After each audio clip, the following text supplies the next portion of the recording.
Welcome to the Cloudless Mind podcast about neuroscience, non-duality, and change management. Introducing your hosts, Paul Smit and Scott Byrd. Welcome back to the Cloudless Mind podcast. Hopefully you're not scared of the topic we're going to talk, because today we will be talking about fear. Whew, okay. So I'd like to start with something that was really interesting to me. And I say it's interesting because this past weekend, I had the ability, or I had the privilege of doing something a lot of people don't get the privilege to do, is I went to my father's 90th birthday. Oh, wow. And it was he's an incredible man. He's incredibly fit. He lives a great life. But something happened 3 weeks before I went there, which was typically not something you'll hear from a 90-year-old man, is that he had to go to the hospital because he was doing his daily 100 push-ups and his pacemaker fell out of his chest, and he's 90. Yes. So, but it fell out. Maybe not like you'd think, but it like fell out, and so there was this kind of this panic. So they got him to the hospital, and long story short, there were a number of different complications. Maybe some because of his age, and and all the stuff that was going on. But he had to end up going to Philadelphia from New Jersey to this hospital. It took a couple of weeks, and then he got through it, and he made it back in time to have a week recovery before me and my brothers and everybody came to go see him and our whole family. So we had a great gathering. The interesting thing about that is, at those gatherings, is that for a 90-year-old man, he's pretty much outlived all of his friends. So it was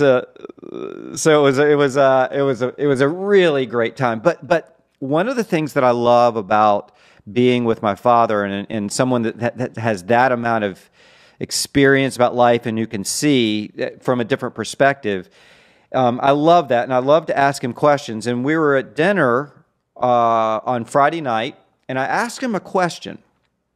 And I asked him, said, "Look, I know you've been in the hospital. Tell me about how that was for you, and so and so and so and so." And then I said, "Look, were you scared?" Yeah. And he looked at me kind of quizzically, and he didn't answer immediately. It was almost like I asked a question that didn't make sense to him. And what he said was, he said, this was like a reflexive answer that was so beautiful. He goes, "Son, I don't know why I would have fear. I know I'm going to die. Yeah, yeah. I know I'm going to die." And it's like, I know where I am in my station in life. Like 90s, just days of bonus days. Yeah. Right. And then I asked him, I said, "Really?" I said, "No fear?" And he said, "No." I goes, "Not even a thought of, now that you say that, I haven't really thought about fear in a long time. Or I haven't experienced it." And then I said, "Oh, really? But you were in the hospital. You had all this going on." He goes, "Oh, yeah." He goes, "I did experience frustration. Frustration comes up because he knows, speaking with me, he said, I know, I just didn't want it to be that way. I would have much rather been at home preparing for you guys to come and the party and all of that." And so there was frustration arose, but there certainly was no fear. There was none. And it really struck me something that I don't think that people get. But my dad understands, like he understands gravity. He doesn't need to believe in gravity, and he doesn't even need to believe he's going to die. He's just looking at death. Yeah. And so what he understands is there's no reason to have fear. Yeah. Fear doesn't make sense when you understand reality. Like so anyway, it was so beautiful and such an incredible lesson. And it's actually what I talk a lot about in my coaching work. Like, if you really understood that you're only here for a short period of time. Oh yeah, man. I mean, the way we live our lives is we plan things as if we will live here for 10,000 years. Yes. We forget that life is a joke, and it's so short. It's a very short joke. Yeah. So don't take it too seriously. Yeah. Well, and that's what he said, but he sees it from a place. But let me tell you, even beyond this, what this looks like, though. So this man, he's so present. I can watch him go around the room, and when he's with someone, he's with them. Like he's looking at him, he's laughing, he might be crying or whatever, but he's with someone so in the moment with them because there's no pretense going on. There's no solving for things. Wow. By understanding that one element, it's like a bowling ball. It takes down all the pins of not all of them, because, you know, this action figure still has this thing or this person's called Scott doesn't like certain things apparently, and can cause frustration. But the way he describes it and the way that I see him moving through the world is that, like, this idea of being truly present is available at this point from that understanding. Yeah. Right? I'm not solving for things. How do you see that? That's wonderful. When I refer to my dad, he died already 8 times. He was so close to death 8 times, and he has got a new kidney. And I mean, he has had 26 very extreme operations in his life. So 26. Yeah, it's insane. He's like an absolute record in this. But he also had a pacemaker, and at one point the doctor said, "I don't think you need a pacemaker anymore." He was like, "Oh, just get it out." And then for a year he lived without pacemaker, and then in the shopping center he fell down. Yeah. And he wakes up, he's like, I think my heart stopped. And he just walks back home, and he's like, I think I'll go to the doctor tomorrow. So he wakes up, takes his cup of coffee, he goes on his bike to the hospital. He stands in front of the reception's desk, and he falls down because his heart stops. Unbelievable timing. So anyway, they bring him back to life, and then they put a new pacemaker inside him in the same day. And later in that afternoon, I was picking him up, bringing him home. And I can tell, because he has been so close to death so many times, he has got no fear at all of dying. He just really doesn't care anymore. Right. And to me, that is so fascinating, because I see so many people worrying about all kinds of details in life, while the greatest thing you can worry about might be death. I mean, that's the end of everything. I mean, you can be in debt. That's the end of your money, but not of your life. Right. So, but not even having to be afraid of death is, to me, like maybe the biggest liberation there is. Well, yeah, and we could go down a number of rabbit holes here that are available to us that we probably ought to. But the idea, if we were really looking at all of our fear, it is death. Now, the death, we could go into that, and I would posit that most people are fearing of the death of this non-existent self. But that's a deep rabbit hole. We can dive in that too, and I think that's why a lot of people are so afraid of this non-dual message, which is actually a neuroscientific proven message, right? Which says that you think you are this person, while that's actually merely an idea created by your brain. Because there is actually not a you. There's not a puppet inside you doing this. You are simply life happening. And that, to me, is, you can die twice in life. You can die by seeing through the illusion of the eye, which is the realization that you actually do not exist. And then what dies is just energy at play. And energy can actually never die. So that's going down the rabbit hole a bit, but it's a total different approach on life as we're normally used to. Well, and I would say that, going back to my father's example, that's what he may probably understand without even understanding. It just so happens that the human body lived long enough for that to become so clear, because typically we don't. And he's oriented towards being awake to reality. So he's been a lifelong investigator of things, of conscious nature and things like that. So he's not, he's been as we talk about, he listens to vegetarian music. And he has been a vegetarian. To give some context, he's probably one of the very first people that bought Birkenstocks back in the 60s, these sandals, the Jesus shoes. But anyway. Amazing. but yeah, so when we're talking about this thing of death, people don't actually even question it. It's like, as you were just talking about this idea of the self dying, or this idea, it's really what we're scared of, is this idea of me, and we don't know it, we don't look at it. But as you were, and this is the thing that gets in the way of much change. So much change is fear that this thing is going to die. Yeah. So just as you were talking, I was examining myself, and I was thinking, I've got to, like at night, I have this pattern that I do that's me, that's Scott. So typically for about an hour each night, I go play guitar. Oh, yeah. And I'll go and I'll practice whatever I practice. And anything that comes into my world, like that's going to get in the way of that, I've got such a seeing of myself around that, it creates some discomfort. Like I try to orient myself away from anything that's going to have me not come up into my office and practice. Now that's a small thing, but that's like a death that I'm scared of. And I might not even look at it. Now that might sound weird, but that really is the essence.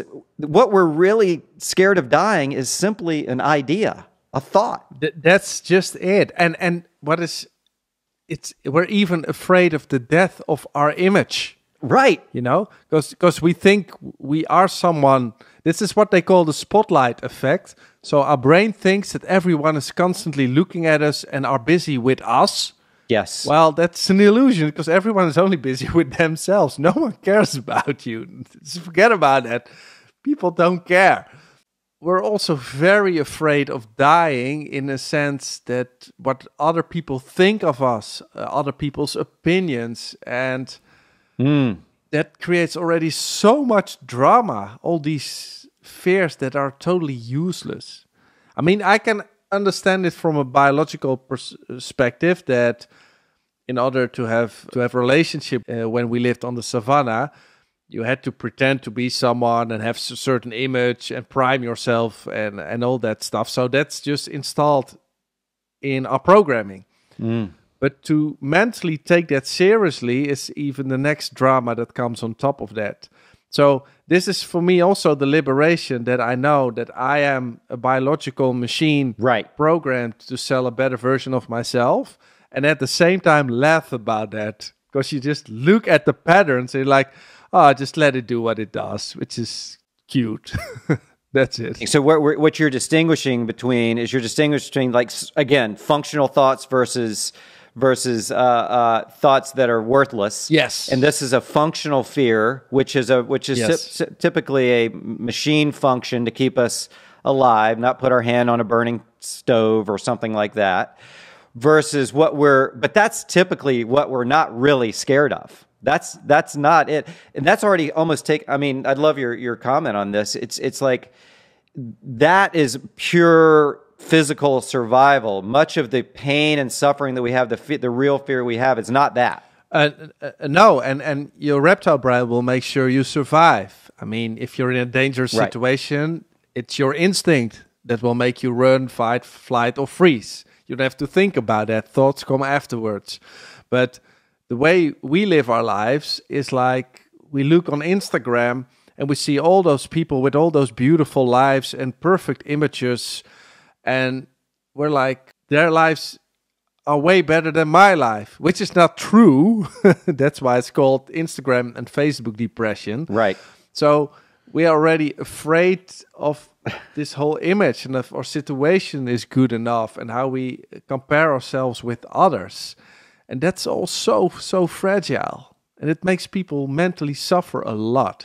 Well, this really goes back to a couple of podcasts ago, when we talked about this idea of the patterns and understanding how human, the basic fundamental elements. And what you spoke about there is like a fundamental element of what it means to be humans for those that are not, initiated and woken up to some ideas that we're talking about. I mean, you're Yes. basically solving for that all day, every day.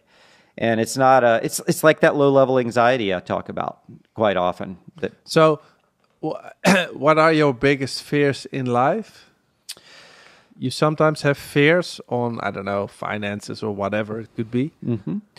Well, that's a great question. I actually look at fears in myself pretty often. I look to see, I try to be awake to, where I find resistance.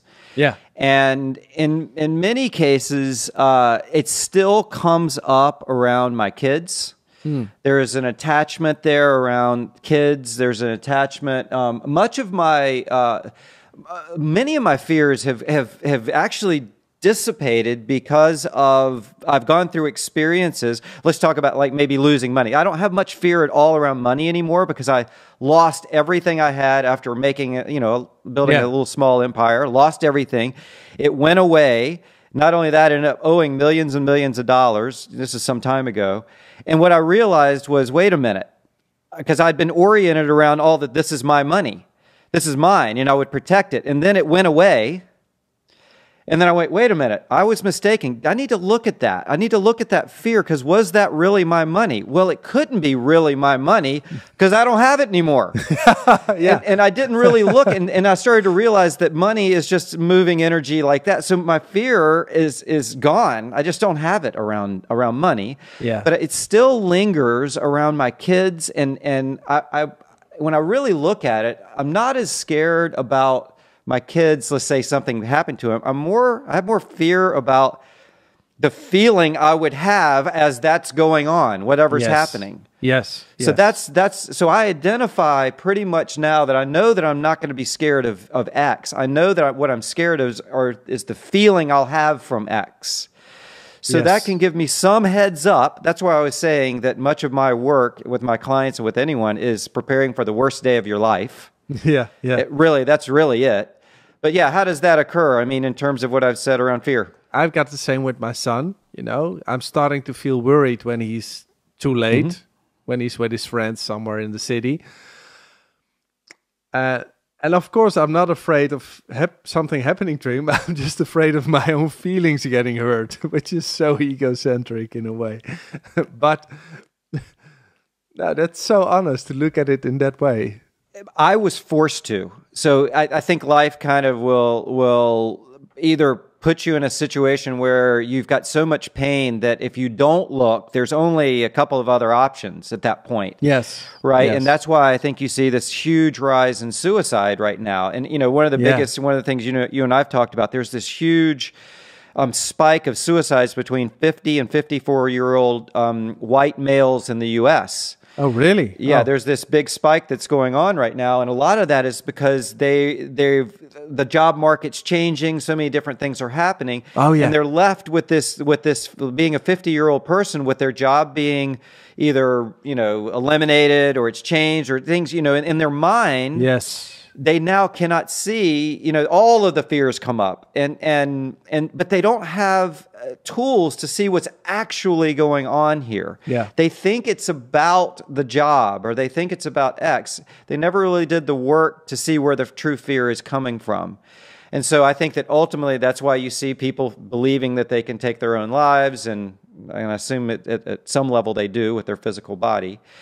But and it's funny that we try to solve problems oftentimes in the outer world while they only occur in the inner world. It's only inside us. And if you clean that up, then there's no problem anymore. Well, that's like 100% of my work. There are no business problems. There's only people problems. There's only mind problems. There's never been a business problem.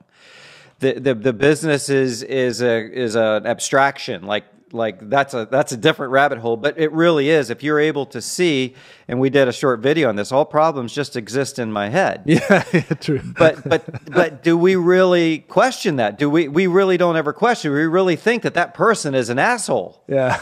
It really is when we're like, fear is just such a, I guess it's such a huge, let's say, a topic or the thing that gets in the way. And so when we really start to look at it, there might just possibly be, as we've discussed today, Yes. if you're really willing to look at what the source of that is and get clear and committed to a practice that has you see Yeah. and understand fear like you understand gravity. Like you get it. You don't have to believe in gravity. You just get it. Yes. And if you understand what fear truly is, then there's a new experience that we could have. And really, by the way, we spoke in, I think, our last podcast, this is the thing that to me signals adulthood. Yes. That's one of the movements from being a child to a true adult and living from a true creative space versus a reactionary biological meat sack that just goes from anxiety to anxiety. So, well, another great conversation. If anyone would like to learn a little bit more, as we spoke about earlier, we did at a very high level address some of this conversation in our book, A Cloudless Mind. You can find more there. You can access on cloudlessmind.com, and Yes. you can subscribe to our YouTube channel, which we continue to create around. I've got a lot of cool stuff coming around there too. So, Paul, it's great to see you. I will talk with you on the next one.